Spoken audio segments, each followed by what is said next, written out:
Rome, the eternal city, a place of myth, ambition and relentless innovation. Its story is one of resilience, power and the unrelenting pursuit of greatness.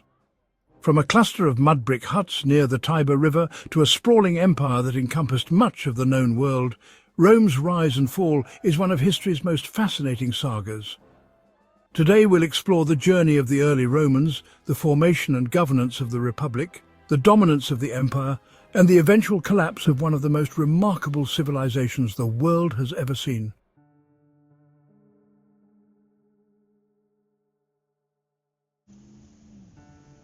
Rome's origins are as much myth as history. The legendary tale begins with Romulus and Remus, twin brothers said to have been fathered by Mars, the god of war, and abandoned as infants. Rescued and suckled by a she-wolf, they grew into fierce young men with ambitions of founding a city. But sibling rivalry turned deadly, and Romulus killed Remus, establishing himself as the first ruler of Rome in 753 BCE.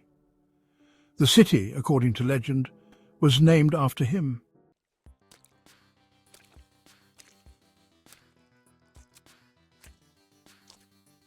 Behind the legend lies a more pragmatic history. Archaeological evidence suggests that early Rome began as a collection of small agricultural communities nestled among the 7 hills near the Tiber River. Its location was strategic, offering fertile land, access to trade routes, and natural defences.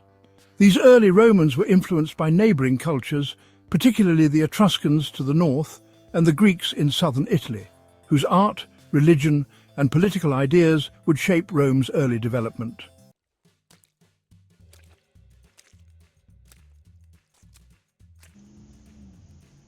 This pivotal moment gave birth to the Roman Republic, a new system of governance based on shared power and checks and balances. The Republic was an extraordinary experiment for its time, blending elements of democracy, oligarchy and meritocracy to create a political system that would endure for nearly 5 centuries.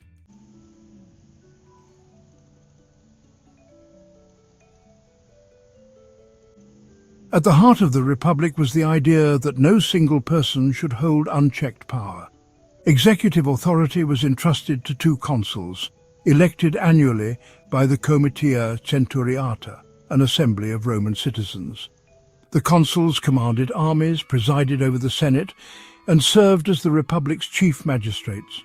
To prevent abuse of power, each consul could veto the other's decisions. The Senate, composed primarily of patricians, Rome's aristocratic elite, was the most influential body in the Republic. Though technically advisory, it controlled finances, foreign policy and military strategy. Senators were not elected but chosen from former magistrates, ensuring that only experienced individuals held sway over Rome's long-term decisions. Ordinary citizens participated in governance through assemblies, such as the Comitia Tributa and the Comitia Centuriata.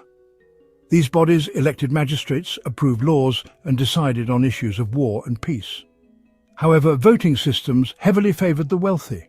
In the Comitia Centuriata, citizens were divided into classes based on property, and the wealthiest controlled the majority of votes.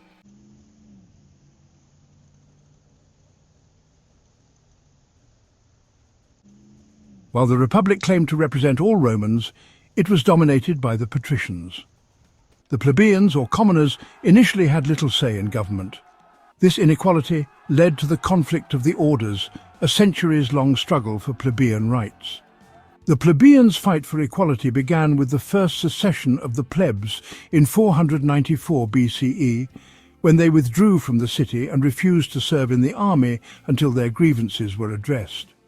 Their demands resulted in the creation of the tribunes of the plebs, officials elected to protect plebeian interests. Tribunes had the power to veto actions by the Senate and consuls, giving the plebeians a voice in government. Over time, the plebeians won additional rights, including the ability to marry patricians, hold high office and serve in the Senate. In 451 BCE, the 12 Tables were created, the first written code of Roman law. Displayed in the Forum for all to see, these laws ensured that justice was public and accessible, though they still favoured the elite.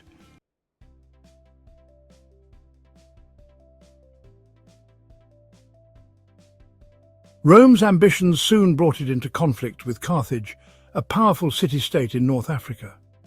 The Punic Wars, fought between 264 and 146 BCE, were some of the most defining conflicts in Roman history. During the Second Punic War, the Carthaginian general Hannibal famously crossed the Alps with his army, including war elephants, and inflicted devastating defeats on Rome. Yet Rome's resilience prevailed. The Roman general Scipio Africanus defeated Hannibal at the Battle of Zama, securing Rome's dominance in the western Mediterranean.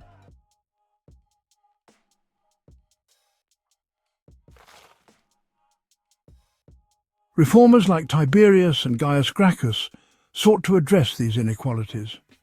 Tiberius proposed redistributing public land to the poor, while Gaius introduced broader reforms, including subsidized grain and extending citizenship to Rome's Italian allies. Both brothers were assassinated by political rivals, marking a turning point where violence became a tool of politics.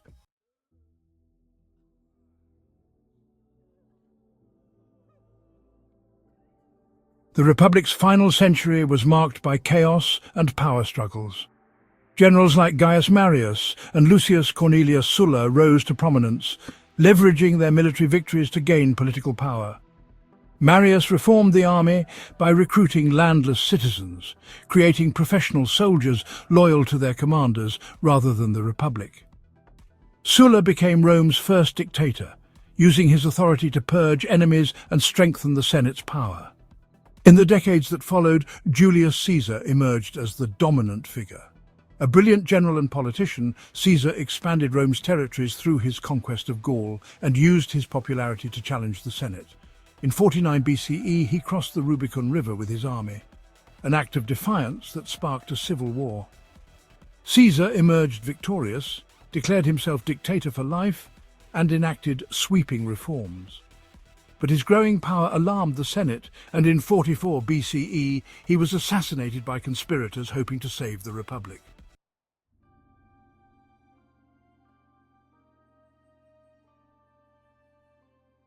In 27 BCE, Octavian took the title Augustus, becoming Rome's first emperor.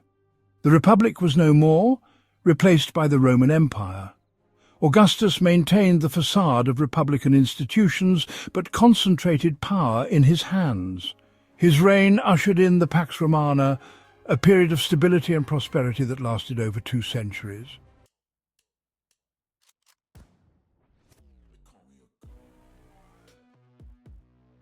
The empire expanded to its greatest extent under emperors like Trajan, who conquered Dacia and parts of the Middle East. Rome's infrastructure flourished, with aqueducts, roads, and monumental architecture like the Colosseum symbolizing its grandeur. Yet the empire faced challenges, succession crises, economic strains, and external threats.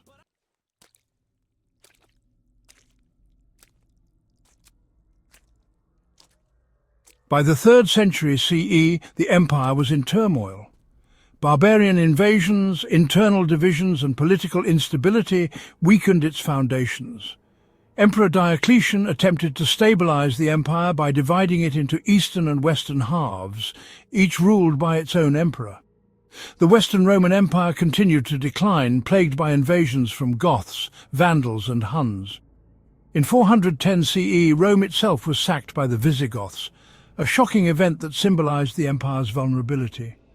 Finally, in 476 CE, the last Roman emperor, Romulus Augustulus, was deposed by the Germanic king Odoacer, marking the fall of the Western Empire.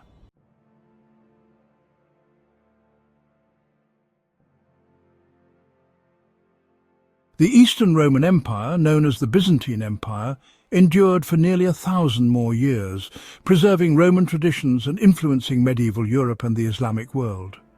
Rome's story is a testament to human ambition and ingenuity, but also to the dangers of inequality, corruption, and overreach. Its legacy endures in our laws, languages, and architecture, a reminder of the heights civilizations can reach and the fragility of power.